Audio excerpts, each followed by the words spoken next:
அதனால கடைசியா ஒரு முறை திமுக கூட்டணியில இணைகிறதுக்கு முயற்சி செய்யறதாவும், ஒருவேளை அது முடியாத பட்சத்துல தவேக பக்கம் செல்வதுன்னு முடிவு செஞ்சிருக்காங்க.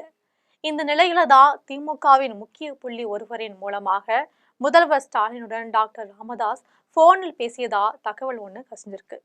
தன்னுடைய நீண்டகால அரசியல் அனுபவத்தை முன்வைத்த ராமதாஸ், இது எனது அரசியல் வாழ்வின் மிக முக்கியமான தேர்தல், ஒருவேளை இது கடைசி தேர்தலாகவும் இருக்கலாம்னு உருக்கமா சொல்லி ஒரு கௌரவமான தொகுதிகளை ஒதுக்குமாறு கோரிக்கை விடுத்தாராம். இதற்கு பதிலளித்த ஸ்டாலின், இப்போது காங்கிரசுடனான தொகுதி பங்கீடு முதற்கட்ட நிலையில இருப்பதால அது முடிந்ததுமே புதிய கட்சிகளை சேர்ப்பது குறித்து தெளிவான முடிவெடுக்க முடியும்னு பதிலளிச்சாராம். அந்த வகையில திமுக கூட்டணிக்காக டாக்டர் ஐயா பெருத்த நம்பிக்கையோட காத்துட்டு இருக்கதா சொல்லப்படுது. திமுகவோட கூட்டணி வைக்க ராமதாஸ் மட்டுமல்ல, தேமுதிகவும் 10 தொகுதிகள் ஒரு மாநிலங்களவை இடம் என்ற கோரிக்கையோட காத்துட்டு இருக்காங்க. எடப்பாடி பழனிசாமி சேர்த்துக்கொள்ள முடியாதுன்னு படார் என்று சொல்லிவிட்டதால திமுக பக்கம் நகர ஓபிஎஸ்ஸுமே காத்துட்டு இருக்காங்க. நேற்று முன்தினம் எம்பி கனிமொழி பேசும்போது, திமுக கூட்டணியில நிச்சயமா புதிய கட்சிகள் வர வாய்ப்பு உள்ளதாகவும் சொல்லியிருக்காங்க.